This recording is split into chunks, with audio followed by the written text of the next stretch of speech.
So we'll continue talking about applications of the dot product, and we're now going to turn to something called the orthogonal projection of one vector onto another. There's some formulas up here that we'll come back to in a little bit, but let's start by just talking about what an orthogonal projection really is. We're going to think of an orthogonal projection of W onto V is the vector with its tip at the point where a perpendicular dropped from W to a line through V intersects the line.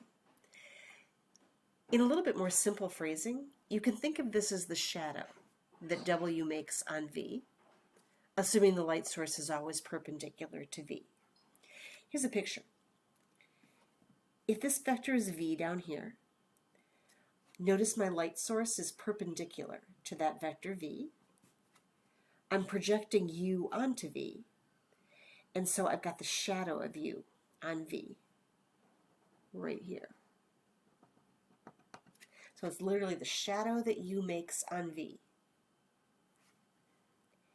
The actual projection, PROJ, is the vector itself. We can also do what's called a scalar projection, which is nothing more, the scalar projection, which is nothing more than the length of that vector projection, although it is what we call a directed length. If we have to project onto the opposite of V, the scalar projection will be negative. And we'll see some examples to make that a little bit clearer as we go on. So the vector projection, here's a notation there, is this actual vector. The scalar projection, there's the notation for that, is just the magnitude or length of that projection. So we're ready to now ask ourselves, where do we come up with these formulas? Let's take a look. Here's a vector W that I would like to project onto V. Notice the notation. W is being projected onto V. I'm going to start by calculating the scalar projection. I want the length of the projection vector. So let's go ahead and just diagram it. This distance right here is going to be that scalar projection. Just the length. Our goal is to find that. I'm going to go ahead and refer to the angle between V and W as theta, which is typical. And we'll say then the length of that projection vector would just be the magnitude of W times the cosine of theta. Right? We've seen this quite a bit. The magnitude of W would be the hypotenuse here. And so the x component is the magnitude of W cosine theta. The y component would be the magnitude of W sine theta. I just don't happen to need that right now. All right, so that's not too bad. I am going to do a quick rewrite here, though. I'm going to go ahead and say, I know I can always multiply anything by a form of 1. So I'm going to just choose to multiply by magnitude V over magnitude V, just a form of 1. And when I do, here's my numerator, and there's my denominator. And hopefully you're recognizing that numerator. That's just the dot product, right? So this is W dot V divided by the magnitude of V. And that should match the formula that was given in the box at the top of the page. All right, how do we find the vector projection, the actual components of that vector? Well, any vector is its length multiplied by its direction, defined as a unit vector. Right, we've done that quite a bit too. So in order to get the projection of W onto V, I'm going to take the length of the projection, which we've already calculated,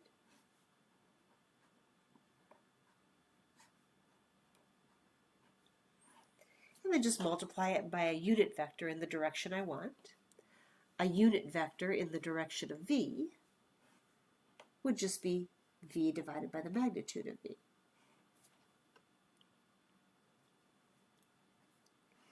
So I'm going to gather together all of the scalar parts of what I just wrote. W dot V is a scalar. And the magnitudes of v, those are scalars as well, so I'll just put the magnitude of v squared at the bottom. The only thing that's a vector here is that vector v itself. And so there's the vector projection of w onto v. And again, that should match the formula at the top of the page. All right, let's do a couple of examples.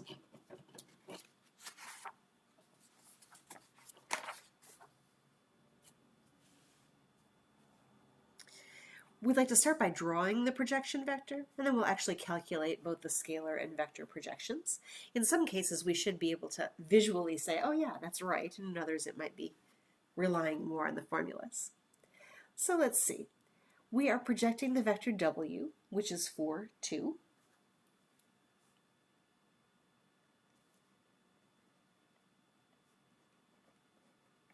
Onto v, which is 6, 0.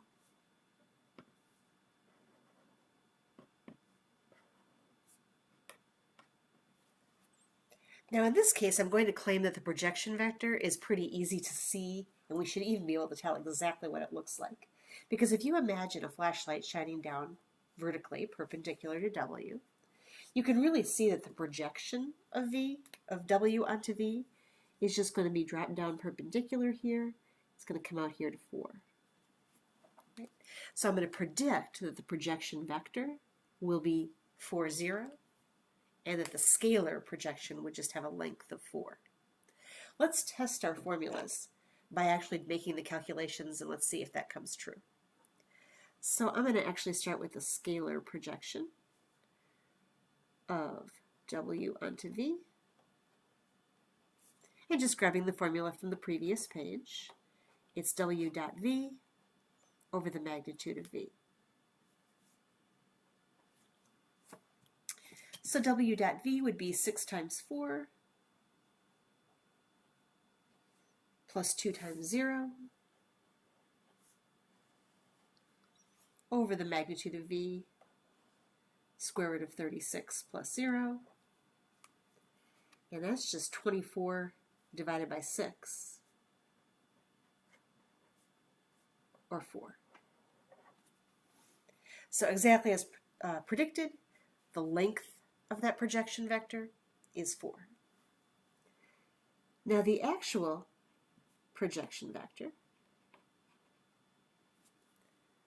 again just grabbing the formula from the other page, is W dot V over the magnitude of V squared times V. We already did the dot product. It was right up there. It was 24. And the magnitude of V was 6, so that's going to be a 6 squared on the bottom, times the vector V, 6, 0. So 24 36ths, what does that reduce to? 2/3?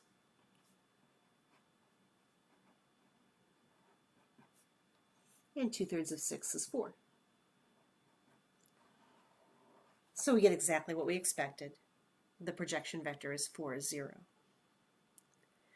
All right, let's try another one. On this one, we've got our W is 4, 4.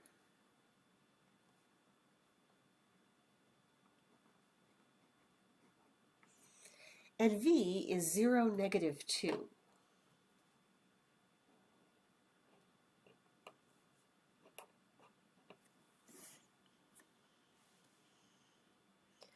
All right. First of all, we have to think about where the shadow would go. We can see that if we shine our light perpendicular to V, so it's going to be horizontal this time, coming in this way, the shadow of W is actually going to fall onto minus V, not V itself. Some of the wording in the previous page talked about the shadow on the line through V. So we actually have to think about this whole line, which in this case would be the y-axis, that contains V. And so when we think about our shadow, it actually ends up over here. So once again, let's make a couple of predictions. Clearly the length of the shadow is going to be 4, but because it's in the direction of minus V rather than V, I would predict a scalar projection of negative 4 this time. The actual vector itself should be 0, 4. Let's try it out. The scalar projection of W onto V is equal to, and I've got the formula right on the top, so I'll just put it in this time, W dot V, so 4, 4, dot 0, negative 2, divided by the magnitude of V, 0, negative 2. And that's going to be 0 plus a negative 8. So negative 8 on the top. And the magnitude of 0, negative 2 is the square root of 0 plus 4. Square root of 4 is 2. So there we go. Our scalar projection is negative 4, just like we predicted. And again, all that says is that W projects onto negative V, not onto V. The projection vector itself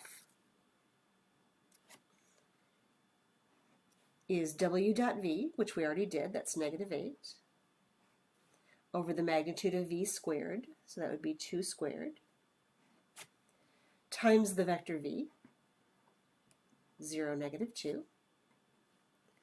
So negative 8 over 4 would be negative 2, times 0, negative 2 is going to give me 0, 4.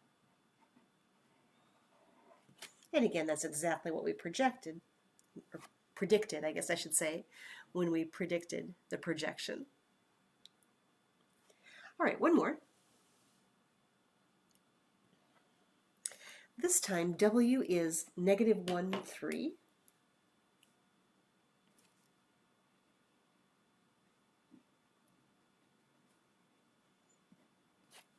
And V is 3, 4.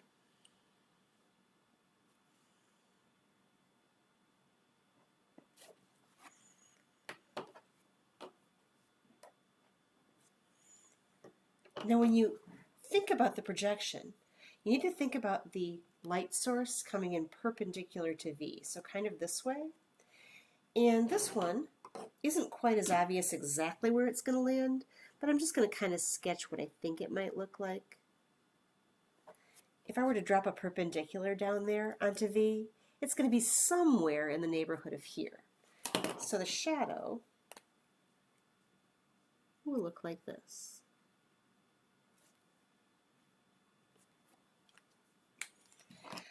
Now, I can't predict with any specificity this time the exact scalar or vector projection, but I could say a couple things. It should be a positive scalar projection. I've been able to project directly onto V, didn't have to go to the opposite of V. And I can also say that it looks like that projection's length is probably somewhere between 1 and 2. Right? Let's go ahead and calculate since we can't predict exactly this time. So the scalar projection is the dot product of the two vectors divided by the magnitude of V.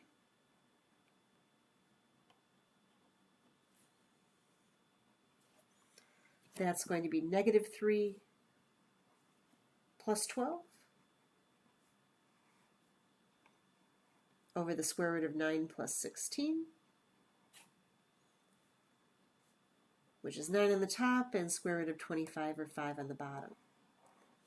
So 9/5, it is indeed between 1 and 2, kind of like we predicted. Let's do the vector projection.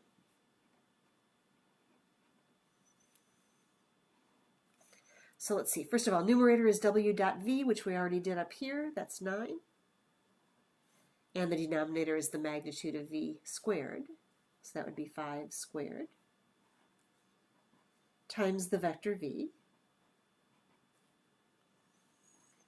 So that's 9/25 times 3, 4. 27/25, comma 36/25.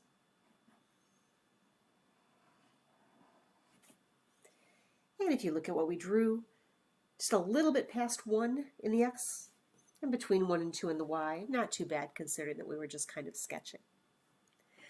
All right, that's orthogonal projections. We have one more example to do in this section, kind of a classic physics example with a sliding plane, but I'm going to go ahead and put that in a last separate video. So we'll see you for the last one in just a few minutes.